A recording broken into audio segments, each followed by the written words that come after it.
નમસ્કાર, પ્રણામ મિત્રો, જય માતાજી, જય શ્રી કૃષ્ણ. આજની વાત છે સલોની અને મયુર અને આરાધ્યાની. તો છેલ્લે સુધી સાંભળવા નમ્ર વિનંતી. અને હા, મારી ચેનલને સબસ્ક્રાઈબ કરવા વિનંતી. તો ચાલો શરૂ કરી આજની વાત. લગ્નના ત્રીજા જ વર્ષે સલોની અને મયુરના ડાયવોર્સ થયા. 2 વર્ષની આરાધ્યાને લઈ અને સલોની પોતાના પિતા સાથે રહેવા ચાલી ગઈ. મયુર પૈસાની દ્રષ્ટિએ સદ્ધર હતો, પણ વિચારોમાં પૈસાનું અભિમાન. સંબંધો નિભાવવામાં કાચા પડેલો અને રૂપિયાની લાલચમાં અંધ બનેલા. મયુરે પોતાની 2 વર્ષની આરાધ્યાની પણ ચિંતા ના કરી તો પોતાની પત્ની સલોનીએ કેવી રીતે સાચવી શકવાનું? રોજ રાત્રે અંગ્રેજી દારૂ પી અને ઘરમાં આવે. વગર વાંકે સલોનીને માર મારે. પોતાની દીકરી આરાધ્યાને તો ક્યારેય એને ધ્યાનથી જોઈ પણ નહોતી. અને આ બધી તકલીફોના કારણે સલોનીએ મયુરથી અલગ થવાનું વિચારી લીધું. આરાધ્યાના ભવિષ્ય માટે પણ અલગ થવું કંઈ એટલું સહેલું નહોતું સલોની માટે. એ જાણતી હતી કે ભવિષ્યમાં ઘણી તકલીફો આવી શકે છે અને એક દીકરીને ઉછેરવી એટલે જાણે સાપનો ગળો સચવવો. પણ દરેક પરિસ્થિતિનો સામનો કરવા એણે પોતાની જાતને તૈયાર કરી લીધી હતી. પિતાના ઘરે પણ કેટલો સમય રહી શકે? સલોનીના પિતા પણ આર્થિક રીતે સદ્ધર હતા. સલોનીના બીજા લગ્ન માટે મથામણા ચાલી, પણ એક જ પ્રશ્ન આવીને ઊભો રહેતો: આરાધ્યા સાથે સલોનીને સ્વીકારશે કોણ? સમાજની આ મોટી નબળાઈ સલોનીના બીજા લગ્નની આડે આવતી હતી. જો દીકરો હોત તો કોઈ પણ વ્યક્તિ સલોનીનો હાથ પકડી શકતું, પણ દીકરી સાથે એને સ્વીકારવા કોઈ તૈયાર નહોતું. સલોની પોતાના પિતા અને ભાઈઓ ઉપર ભાર બનવા નહોતી માંગતી. પોતે ભણેલી ગણેલી હોવાના કારણે નોકરી કરવાનું વિચાર્યું. કોઈ ખાનગી કંપનીમાં નોકરી પણ મળી ગઈ. સલોની પોતાના કામમાં એટલી જ કુશળ હતી. પોતાની કેટલીક જીવન જરૂરિયાતની વસ્તુઓ અને આરાધ્યાનો ખર્ચો હવે સલોની જાતે જ ઉઠાવવા લાગી હતી. સલોનીના ભાઈઓ પણ મોટા હતા. એમના પણ લગ્ન થયા. એમના ઘરે પણ પારણા બંધાયા. ભાઈ અને પિતા સલોનીને જીવનભર સાચવી લે એમ હતા, પણ તે કોઈ ઉપર આખી જિંદગી બોજો બનવા નહોતી માંગતી. એટલે એણે અલગ રહેવાનું નક્કી કરી લીધું. પિતાના ઘરથી થોડે જ દૂર એક મકાન લઈ આરાધ્યા સાથે રહેવા લાગી. આરાધ્યા પણ હવે દિવસે દિવસે મોટી થતી જતી હતી. તેના ભણતરથી લઈ અને પાલન પોષણનો તમામ ખર્ચ હવે સલોનીના માથા ઉપર જ હતો. પણ સલોનીએ આજીવન લગ્ન નહીં કરવાનું અને જે તકલીફ પોતે વેઠી છે એ આરાધ્યાના નસીબમાં ન આવે એનું સંપૂર્ણ ધ્યાન રાખવા લાગી હતી. આરાધ્યાએ ક્યારેય પોતાના પિતાને જોયા ન હતા. પિતાનો પ્રેમ શું છે એ તો એને માતા પાસેથી જ જાણ્યું હતું. આરાધ્યામાં સંસ્કારોનું સિંચન કરવામાં સલોનીએ કોઈ કચાશ રાખી નહોતી. સમય પણ રેતીની જેમ પસાર થતો હતો. પણ સલોનીને એ સમયમાં વહેણમાં ઘણું શીખી લીધું. સમાજની સાચી ઓળખ એને અલગ રહીને મળી. ડાયવોર્સ પછી જાણે સલોનીના માથે અવેલેબલનો સિમ્બોલ વાગી ગયો હોય એમ લોકો એને જોવા લાગ્યા. નાનપણમાં સલોનીને બેટા કહીને બોલાવતા વ્યક્તિઓની નજર ઉપર પણ જાણે જવાનીના ચશ્મા આવી ગયા હોય એમ સલોનીને જોવા લાગ્યા. સલોની પોતાની જાતને સમાજના એ વાસનાના ભૂખ્યા પશુઓથી નજર બચાવીને રાખતી. પણ એ કામ એટલું સહેલું નહોતું. કોઈ કામ માટે ક્યાંય જવાનું થાય અને સામે રહેલી વ્યક્તિને માલુમ પડે કે આ ડાયવોર્સિસ છે એટલે જાણે એ વ્યક્તિનો જોવાનો દ્રષ્ટિકોણ બદલાઈ જાય. પણ સલોની હિંમત ક્યારેય ખૂટતી ન હતી. દરેક પ્રશ્નનો જવાબ એની પાસે મળી જતો. ક્યારેક વાતથી ના સમજે તો પોતાની લાતથી પણ સમજાવતા એને શીખી લીધું હતું. અને કેટલાયને ભર બજારે મેથી પાકનો સ્વાદ પણ ચખાડ્યો હતો. 10મા ધોરણમાં આરાધ્યા સારા માર્ક્સ પાસ થઈ ગઈ. સાયન્સ વિષય સાથે 11મા ધોરણમાં પ્રવેશ લીધો. ડોક્ટર બનવાનું સપનું આરાધ્યાએ જોયું હતું અને એને પૂર્ણ કરવાનું કામ સલોનીએ કરવાનું હતું. એ માટે સલોની તમામ મહેનત કરતી હતી. કંપનીના ફિલ્ડવર્ક માટે એ દરેક પરિસ્થિતિમાં પણ બિન્દાસ નીકળી જતી. કોઈ પણ ઋતુ હોય એ પોતાના કામમાં ક્યારેય કચાશ રાખતી નહોતી. એક સારી રીતે પોતાનું જીવન જીવી શકે એ માટેની તમામ વસ્તુઓ સલોનીએ વસાવી હતી. આરાધ્યાને પણ ક્યારેય કોઈ વસ્તુની કચાશ રાખી નહોતી. એના બધા મોજ શોખ સલોનીએ હર્ષભેર પૂરા કર્યા. મયૂરને છોડ્યાના આટલા વર્ષો વીત્યા હોવા છતાં પણ ક્યારેય એને સલોની કે આરાધ્યાની ખબર લીધી નહોતી. છતાં પણ ક્યારેય સલોનીએ એ વાતની ફિકર કરી નહીં. પોતે હવે જે છે એમાં ખુશ રહેવાનું માની લીધું. પોતાના મોજ શોખને નેવે મૂકી અને આરાધ્યાને સાચવવામાં અને એને કોઈ પણ વાતે પિતાની ખોટ ના વર્તાય તેની કાળજી રાખવા લાગી. આરાધ્યા પણ ખૂબ જ સમજદાર હતી. એણે કોઈ દિવસ સલોનીને દુઃખ થાય એવી વાત કે ખોટી જીદ કરી નહીં. સલોનીના પગલે પગલે એ ચાલતી. એનું જ કહ્યું માનતી. અને એક કહિયાગરી દીકરી બની એક સ્ત્રીને પુરુષના સાથ વિના એકલું જીવન જીવવામાં તકલીફ તો ઘણી પડી રહી હતી. પણ સલોની એ તમામ તકલીફો સાથે પડકારરૂપ હતી.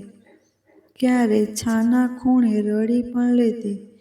પણ ક્યારેય એણે પોતાનું દુઃખ આરાધ્યા સામે આવવા ના દીધું. કાયમ આરાધ્યા સામે પોતે પણ ખુશ રહી એને પણ ખુશ રાખી. પણ માની મહેનત અને માનું દુઃખ આરાધ્યાની આંખો સામે જ હતું. ટેકનોલોજીના જમાના સાથે સલોની એટલી જોડાઈ નહોતી. દીકરી આરાધ્યાએ સલોનીને સ્માર્ટફોન વાપરતા શીખવ્યું. સોશિયલ મીડિયાના માધ્યમ દ્વારા સલોની ઘણી સારી વાતો વાંચવા લાગી અને એને રસ પણ જાણવા લાગ્યો. પણ મિત્રો બનાવવામાં એ બહુ માનતી નહીં. કારણ કે આ જમાનામાં લોકોના વિચાર અને જોવાની દ્રષ્ટિથી તે સંપૂર્ણ રીતે પરિચિત હતી. માટે પોતાના કામ સાથે મતલબ રાખતી.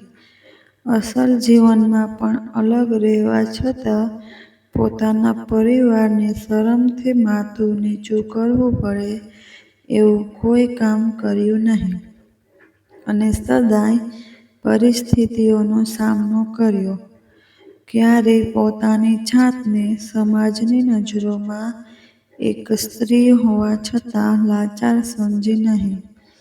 પ્રેમ શબ્દ સાથે સલોનીને 36નો આંકડો હતો. પ્રેમ એટલે આરાધ્યા જ સમજતી. બીજા કોઈના પ્રેમની એણે ક્યારેય આશા પણ રાખી નહોતી. સલોની પોતાનામાં એક આદર્શ હતી અને પોતે કરેલી દિવસ-રાતની મહેનત અને કઠોર પરિશ્રમ પોતાની દીકરી આરાધ્યાથી ક્યાં છૂપો હતો. માટે આરાધ્યા પણ સલોની એક રોલ મોડલ બની હતી. પણ આરાધ્યાની વધતી જતી ઉંમર સાથે સલોનીની ચિંતા પણ વધતી જતી હતી. હવે ગણ્યા ગાંઠ્યા વર્ષોમાં આરાધ્યાના લગ્ન કરાવવા પડશે. પછી આ પ્રશ્ન સલોનીને અંદરને અંદર કોરી ખાતો હતો. પણ પોતાની જાતને દરેક પરિસ્થિતિમાં સાચવવાનું એ જાણતી હતી. ફેસબુકમાં સલોનીને એક વ્યક્તિની વાતો પસંદ આવી. શેખર તે ખૂબ સારું લગતો હતો. એની વાતોને લઈ સલોનીને શેખર ઉપર વિશ્વાસ જેવું લાગ્યું અને પહેલી ફ્રેન્ડ રિક્વેસ્ટ એને મોકલી. શેખર ઘણા મિત્રો વચ્ચે ઘેરાયેલો માણસ હતો. સલોની શેખરને મેસેજ કરતી પણ શેખર માત્ર વાત પૂરતો જ જવાબ આપતો. થોડા દિવસ આમ જ ચાલ્યા કર્યું. પણ એક દિવસ શેખરે થોડી વધુ વાતો કરી. સલોનીના જીવન વિશે શેખરે જાણ્યું. ત્યારબાદ હવે નિયમિત વાતો થવા લાગી. પણ સલોની કે શેખરના મનમાં કોઈ બીજો ભાવ નહોતો. માત્ર એક સારા મિત્ર તરીકે બંને રોજ વાતો કરતા. પણ રોજની વાતો એ બંનેના મનમાં ક્યારે એક જુદા પ્રકારની લાગણીને જન્મ આપ્યો એ ખબર જ ના રહી. શેખર સલોની કરતાં ઉંમરમાં નાનો હતો. પણ પ્રેમને ક્યાં ઉંમર નડે? સલોની શેખરના જીવન વિશે બહુ જાણતી નહીં અને ક્યારેય એને તેની અંગત લાઈફ વિશે પૂછ્યું પણ નહીં. રોજ રોજ શેખર એક નવી રીતે સલોની સામે આવતો. એના કારણે સલોની રહસ્યમય માણસ એવું નામ શેખરને આપ્યું. સલોનીના હૃદયમાં શેખર માટે પ્રેમ છે કે નહીં એ જાણવા માટે શેખર આડકતરી રીતે બધું પૂછતો. પણ સલોની પણ ક્યારેક ક્યારેક ના સમજાય એવી વાતો કરતી અને શેખર પોતાના શબ્દોને પાછા ખેંચી લેતો. ક્યારેક એમ વિચારતો કે સલોનીને કહી દઉં કે આરાધ્યા સાથે હું તને અપનાવવા તૈયાર છું. પણ કદાચ સલોનીને આ વાત નહીં ગમે અને એ વાત કરતી પણ બંધ થઈ જશે તો? આ વિચારે એ ઘણીવાર ટાઈપ કરેલા શબ્દોને સેન્ડ કરતો નહીં. કારણ કે સલોની હવે એ જગ્યા ઉપર ઊભી હતી જ્યાં તેને એક વિશ્વાસની જરૂર હતી. દુનિયાના લોકોને એને બરાબર સમજી લીધા હતા અને શેખર ઉપર મૂકેલો એનો વિશ્વાસ ક્ષણવારમાં તૂટી જાય એની બીક પણ હતી. સલોની વાત બહુ ઓછી કરતી. મજાક મસ્તી તો જાણે પોતાના દુઃખોમાં ભૂલી જ ગઈ હોય એમ લાગતું. પણ શેખર સદાય હસતો રહેતો અને મજાક મસ્તીવાળો માણસ હતો. એણે સલોનીને પણ હસતી બોલતી કરી દીધી. શેખરની વાતોથી સલોનીની આખી દિનચર્યા બદલાઈ ગઈ. હવે મોટા ભાગે સમય શેખર સાથે ચેટિંગમાં પસાર કરતી. વાતોમાં સવારથી લઈ ક્યારે રાત પડી જાય એની પણ ખબર ના રહેતી. શેખર અને સલોનીને વાતો કરે 2 વર્ષ થઈ ગયા. રોજ બંને એકબીજા સાથે મોડા સુધી વાતો કરતા. એકબીજાના મેસેજની ઇંતજારી તો એટલી જ રહેતી. ઘણી વાતો થઈ ગઈ હોવા છતાં જાણે બંને વચ્ચે કંઈક ખૂટતું હોય એવો ભાવ દેખાતો. આ ખૂટતી હતી પ્રેમની કબૂલાત. પણ હવે એ શક્ય જ ના હોય એમ બંને મૈત્રીભાવે જ વાતો કરવા લાગ્યા. શેખરને ઊંડે ઊંડે સલોનીને અપનાવી લેવાની ઈચ્છા હતી.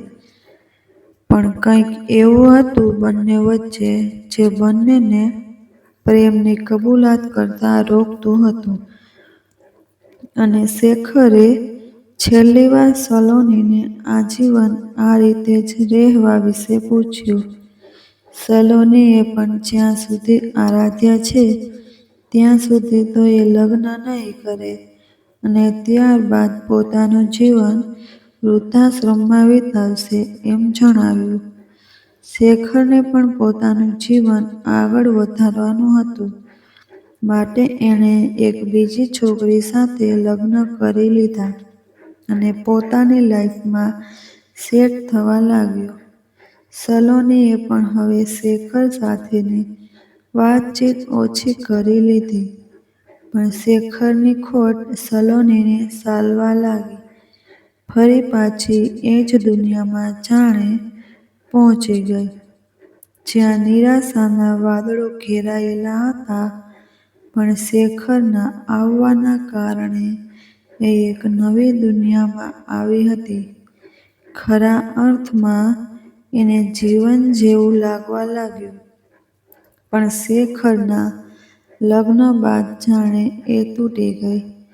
બાથરૂમમાં બેસી ચોધાર આંસુએ રડી લીધું. પણ પોતાની જાતને એને સાચવી લીધી અને પછી પોતાની દુનિયામાં વ્યસ્ત થવા લાગી. વારે વારે મોબાઈલ ચેક કરવું. શેખરનો મેસેજ તો નથી ને? અને મેસેજ ના દેખાતા ફરી પાછી એ જ પરિસ્થિતિમાં પહોંચી જવું એ હવે સલોનીનું દૈનિક કાર્ય બની ગયું હતું. પણ એકલા હાથે લડવાનું હજુ સલોની ભૂલી નહોતી.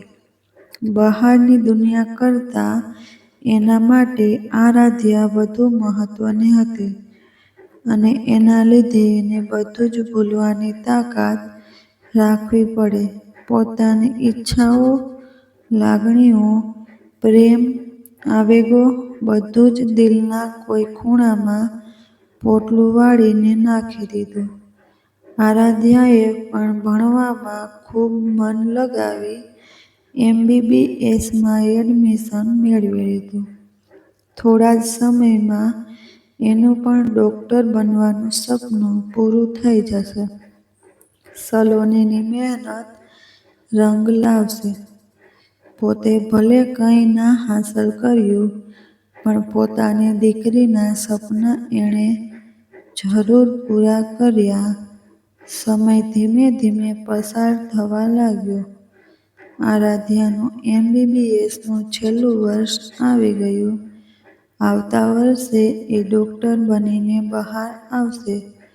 એની ખુશીમાં સલોનીના ચહેરા પરની રોનક વધી ગઈ હતી. પણ બીજું એક દુઃખ અંદરની અંદર કોરી ખાતું હતું. આરાધ્યા મોટી થઈ રહી હતી. કેટલાય છોકરાઓના માગા આવતા હતા. પણ સલોની આરાધ્યાના ભણતરનું બહાનું કાઢી અને એ વાતોને જવા દેતી. પણ હવે આરાધ્યાનું ભણવાનું પણ પૂરું થવાનું હતું.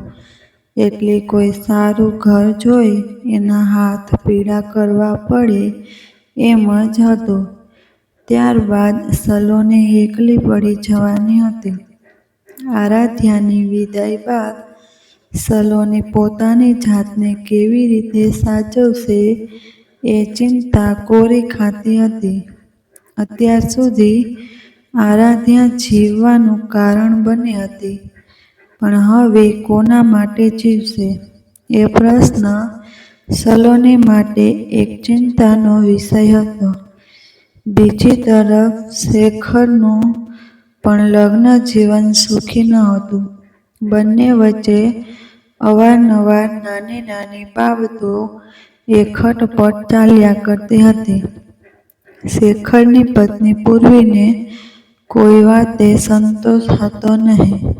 શેખર કંઈ પણ કામ કરે તો એમાં દખલ અંદાજી કર્યા કરે, અને એમાં પણ શેખરની આર્થિક પરિસ્થિતિ સારી નહોતી, અને પૂર્વીએ પોતાના પિયર પક્ષમાં ખૂબ સાહેબીભર્યું જીવન વિતાવ્યું હતું, જે શેખરના ઘરે તેને મળી શકે એમ નહોતું.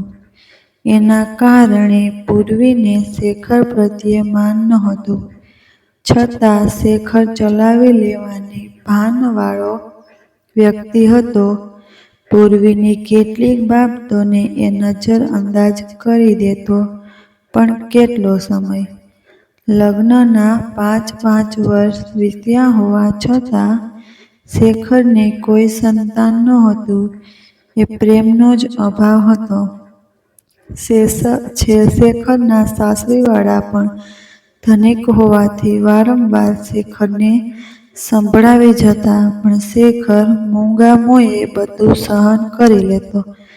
પૂર્વી ઘણીવાર પોતાના પિયર જતી રહે અને શેખર સમજાવી લઈ આવે. એક દિવસ નાની વાતે ઝઘડો થયો અને પૂર્વી એના પિયર ચાલી ગઈ. 3-4 દિવસ વીત્યા હશે ને 5મા દિવસે શેખરને પૂર્વીના પિતાજીએ પૂર્વીના કહેવાથી છૂટાછેડાના કાગળિયા એક વકીલને હાથે મોકલાવ્યા. શેખર આખી રાત રડતા રડતા વિચારતો રહ્યો, પણ જિંદગી જીવવી એના કરતાં અલગ થઈ જવું સારું એમ વિચારી એણે બીજા જ દિવસે એ કાગળો પાછા મોકલી આપ્યા. શેખરના માતા પિતા પણ 3 વર્ષ પહેલાં જ દુનિયા છોડીને ચાલ્યા ગયા હતા. શેખર પોતાનું એકલવાયું જીવન જીવવા ફરી પાછો મજબૂર બની ગયો હતો. પૂર્વીના જીવનમાં આવ્યા પછી એણે ફેસબુક પણ બંધ કરી દીધું હતું અને પોતાનો બધો સમય પોતાના કામ અને પૂર્વી પાછળ ખર્ચ્યો, અને આજે પરિણામ એને કંઈ ના મળ્યું. ફરી પાછો એ જ એકલતાના અંધકારમાં સરી પડ્યો.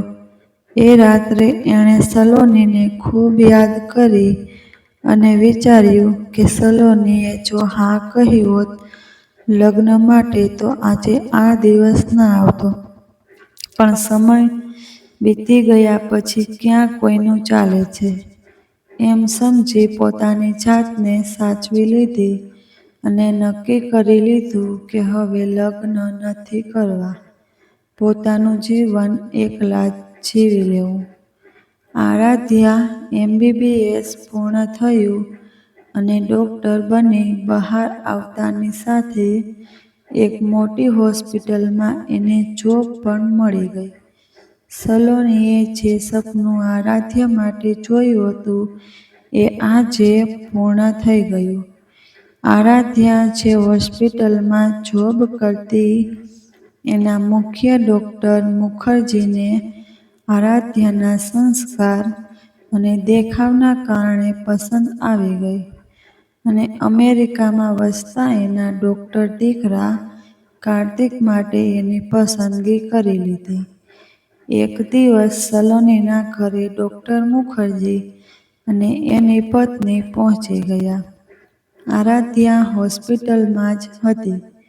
સલોને અચાનક આવેલા મહેમાનને જોઈ આશ્ચર્યમાં પડી કે આરાધ્યાથી કોઈ ભૂલ તો નથી થઈ ને? આવકાર આપી ડૉક્ટર મુખર્જી અને એમની પત્નીને બેસાડ્યા. ડૉક્ટર મુખર્જીએ પોતાના દીકરા માટે આરાધ્યાનો હાથ માંગ્યો. સલોનીએ આ વાતની ખુશી થઈ, પણ એણે આરાધ્યાને પૂછી પછી પાકો જવાબ આપવાની વાત કરી. મહેમાનને રજા આપી સલોની પોતાના રૂમમાં જઈ ચોધાર આંસુએ રડવા લાગી. પોતાની દીકરીને એક સારું ઘર મળે છે, પણ સાથે સાથે એ એની નજરોથી ઘણી દૂર ચાલી જશે. એ વાત સલોનીની આંખોમાં આંસુઓનો ઉમેરો કરી રહી હતી. ડૂસકે ડૂસકે રડી લીધા બાદ તે વોશ બેસિનના અરીસામાં મોઢું ધોઈ જોવા લાગી અને વિચાર્યું કે હું મારા સ્વાર્થ માટે મારી દીકરીના ભવિષ્ય સાથે રમત નહીં રમું. ભલે મારું જે થવું હોય એ થાય, પણ આરાધ્યા અમેરિકામાં પોતાનું ભવિષ્ય બનાવી શકશે અને ડૉક્ટર મુખર્જી જેવો પરિવાર કિસ્મતવાળાને જ મળે. અવારનવાર એણે ડૉક્ટર મુખર્જી અને એમના દીકરા કાર્તિકની પ્રસિદ્ધિઓ છાપા અને ટીવી ઉપર નિહાળી હતી. પોતાની જાતને મક્કમ કરી સલોની આરાધ્યાની આવવાની રાહ જોવા લાગી. આરાધ્યા તેના નિયત સમયે ઘરે પરત આવી. સલોની પણ એના આવવાની રાહ જોઈ રહી હોય એમ સમય થતાં દરવાજા પાસે જ ઊભી હતી. આરાધ્યાના એક્ટિવાનો અવાજ સાંભળી સલોનીએ તરત દરવાજો પણ ખોલી નાખ્યો. આરાધ્યાને પણ કંઈક અજુગતું લાગ્યું. નિત્યક્રમ પ્રમાણે તો આરાધ્યા ડોરબેલ વગાડે અને સલોની દરવાજો ખોલતી હતી. આ સમયે તો સલોની રસોડામાં કામકાજ કરતી હોય, પણ આજે સલોનીની આંખોમાં ભાવ કંઈક અલગ જ દર્શાવી રહ્યા હતા. આરાધ્યા ઘરમાં આવતાની સાથે જ સલોનીને પ્રશ્નોથી બાંધવા લાગી.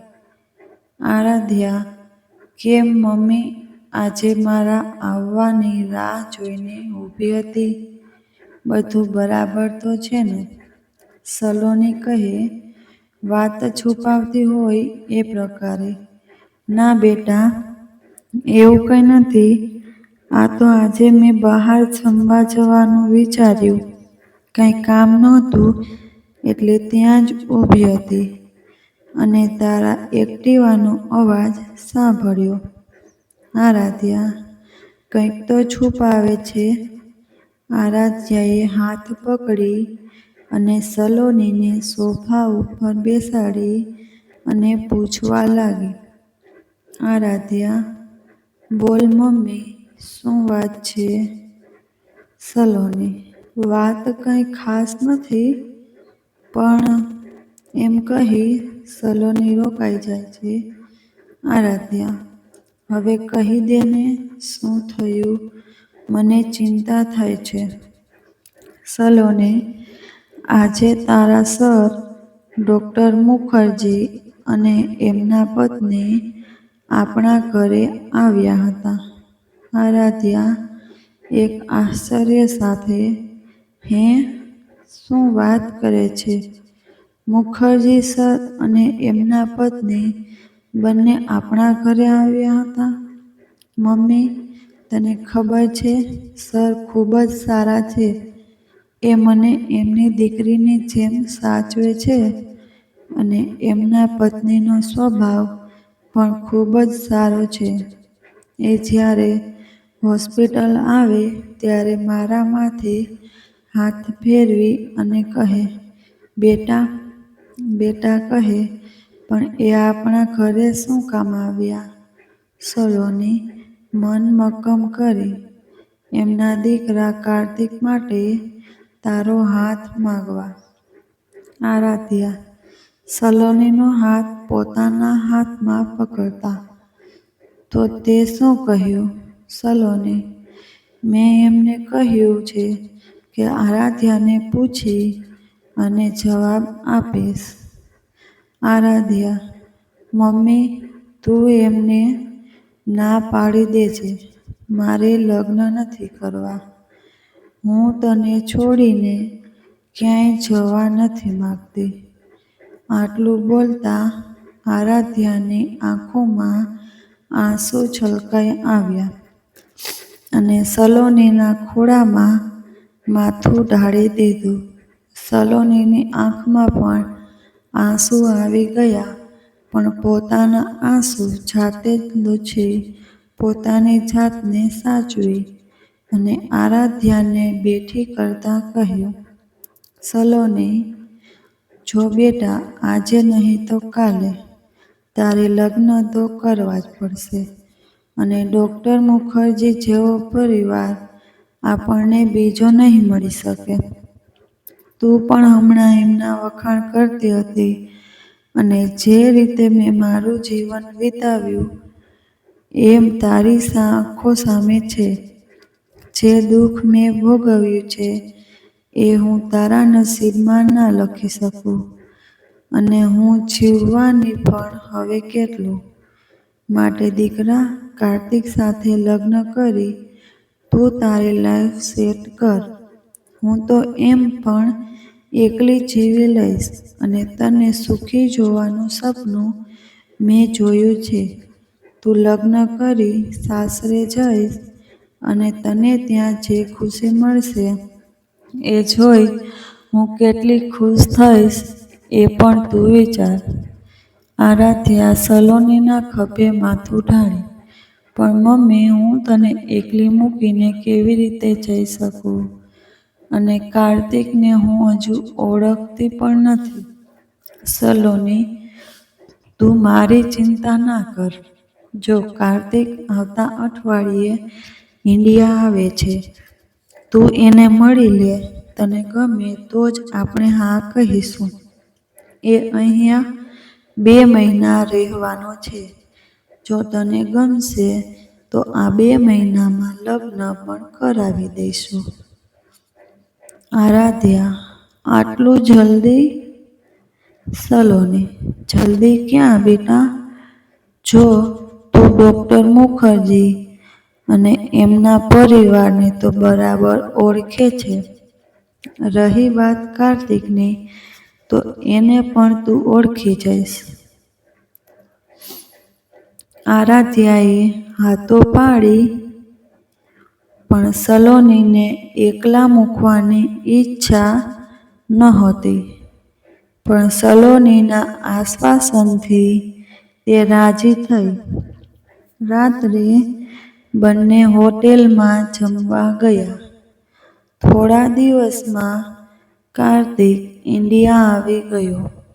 પરિવારની મરજીથી બંને એકબીજાને મળ્યા. કાર્તિક ભલે વિદેશમાં રહ્યો હતો, પણ સંસ્કારોમાં ભારતીયતા ઝલકાતી હતી. ખૂબ જ વિનમ્ર અને વિવેકી સ્વભાવ આરાધ્યાને પહેલી જ મુલાકાતમાં આકર્ષી ગયો. આરાધ્યા પણ કાર્તિકને ખૂબ ગમી. આરાધ્યા અને કાર્તિક એકબીજાને પસંદ કરતા હોવાથી લગ્નની તારીખ પણ નીકળી. લગ્ન બાદ કાર્તિક આરાધ્યાને અમેરિકા પોતાની સાથે જ લઈ જવાનો હતો. સલોની પોતાની દીકરીને સારું ઘર મળતું હોવાથી ખુશ હતી. સાથે આરાધ્યા લગ્ન કરી અમેરિકા જતી રહેશે એનું દુઃખ પણ કોરી ખાતું હતું. પણ સલોની મક્કમ દિલની વ્યક્તિ હતી. અત્યાર સુધી એણે ઘણું બધું સહન કર્યું છે. જો કે દીકરીની વિદાયનું દુઃખ અસહ્ય હોય, પણ જે થાય છે એ સારા માટે જ થાય છે. એમ વિચારી સલોનીએ પોતાની જાતને ટકાવી રાખી. આરાધ્યાને પણ સલોનીની ચિંતા દિવસ રાત રહેતી હતી. સલોનીએ આરાધ્યાથી કોઈ વાત છુપાવી નહોતી. શેખર વિશે પણ તે જાણતી હતી અને શેખરના લગ્ન થઈ ગયા છે એ વાતની એને ખબર હતી. માટે એણે ક્યારેય શેખર સાથે વાત કરી નહોતી. પણ એક રાત્રે સૂતાં સૂતાં આરાધ્યાને વિચાર આવ્યો કે શેખર અંકલને એકવાર વાત તો કરું. આજ પહેલાં એને ક્યારેય શેખર સાથે વાત નહોતી કરી.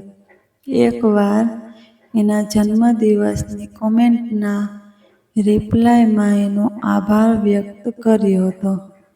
આરાધ્યાએ ફેસબુક ખોલી એ પોસ્ટ શોધી અને એના દ્વારા શેખરની પ્રોફાઇલ જોઈ પણ એમાં નિરાશા જ મળી. એ પ્રોફાઇલ ઘણા વર્ષો પહેલાં જ બંધ થઈ ગઈ હતી. આખી રાત આરાધ્યા વિચારો કરતી રહી કે એવી કઈ વ્યક્તિ છે જે મારા ગયા બાદ મારી મમ્મીની કાળજી લઈ શકે. પણ શેખર સિવાય કોઈ બીજી વ્યક્તિનું નામ એના વિચારોમાં ચડતું નહોતું. બીજા દિવસે સવારે સલોની રસોઈ કરતી હતી અને આરાધ્યાએ સામે પડેલા સલોનીનો મોબાઈલ જોયો અને મગજમાં એક ચમકારો થયો હોય એમ એણે તરત મોબાઈલ લઈ લીધો. સલોની હજુ જમવાનું બનાવવામાં વ્યસ્ત હતી. આરાધ્યાએ બધા નંબર ચેક કર્યા. એમાં શેખરનો નંબર પણ દેખાયો. એણે તરત પોતાના મોબાઈલમાં સેવ કરી લીધો અને ફોન હતો એ જ જગ્યા ઉપર પાછો મૂકી દીધો. ઘરમાંથી બહાર નીકળી આરાધ્યાએ શેખરનો નંબર ડાયલ કર્યો અને સામેથી અવાજ આવ્યો, "શેખર." "હેલો, કોણ?" "આરાધ્યા." "તમે શેખર અંકલ વાત કરો છો?" શેખર: "હા બેટા, પણ મને ઓળખાણ ના પડી. તમે કોણ?" આરાધ્યા: "અંકલ, હું આરાધ્યા બોલું છું." આરાધ્યાનું નામ સાંભળતા જાણે શેખરનું મગજ બંધ પડી ગયું હોય એમ પોતાની પાસે રહેલી ખુરશીમાં બેસી ગયો. આરાધ્યા: "હેલો અંકલ, તમે સાંભળો છો?" આરાધ્યાનો અવાજ કાને પડતા શેખર સ્વસ્થ થઈને બોલ્યો, "હા બેટા, તું સલોનીની દીકરી આરાધ્યા બોલે છે?" આરાધ્યા: "હા." "બધું ઠીક તો છે ને બેટા? તારી મમ્મી કેમ છે? અને મારો નંબર તને ક્યાંથી મળ્યો?" આરાધ્યા: "હા અંકલ, બધું ઠીક છે અને મમ્મીના મોબાઈલમાં તમારો નંબર સેવ હતો." શેખર: "બેટા, આમ અચાનક કેમ ફોન કર્યો તે?" આરાધ્યા: "અંકલ, આવતા રવિવારે મારા લગ્ન છે અને મારા લગ્નમાં તમારે આવવાનું છે. મમ્મીને મેં નથી જણાવ્યું, પણ તમે આવશો તો મમ્મીને થોડી હિંમત રહેશે. એમ વિચારી તમને મેં ફોન કર્યો. તમે આવશો ને?" "હા બેટા, હું ચોક્કસ આવીશ." આરાધ્યા: "સાથે આંટી અને તમારા બાળકોને પણ લેતા આવજો." શેખર: "બેટા, આ દુનિયામાં મારું હવે કોઈ નથી. હું એકલો જ છું. થોડા વર્ષો પહેલાં મારા ડાયવોર્સ થઈ ગયા છે, પણ તું ચિંતા ના કર, હું ચોક્કસ આવીશ. આરાધ્યાને જાણે શેખરની વાત સાંભળી એક અનેરી ખુશી મળી હોય અને એક નવો વિચાર સ્ફુર્યો હોય એમ ખુશ થતાં આભાર વ્યક્ત કરી ફોન મૂક્યો. સલોનીને આ વાતની કોઈ જાણ હતી નહીં, પણ આરાધ્યાના માથેથી જાણે એક ભાર હળવો થઈ ગયો હોય એમ લાગતું. એને ખુશ જોઈને સલોની પણ ક્યારેક પૂછતી, "કેમ આટલી ખુશ થાય છે?" તો જવાબમાં આરાધ્યા બોલી ઉઠતી, "સરપ્રાઈઝ." પણ સલોનીને અનુમાન નહોતું કે આરાધ્યા શેખરને એની સામે લઈ આવવાની છે. આરાધ્યાના લગ્નનો દિવસ આવી ગયો. જાન માંડવે આવી પહોંચી. સૌ નાચતા ગાતા હતા.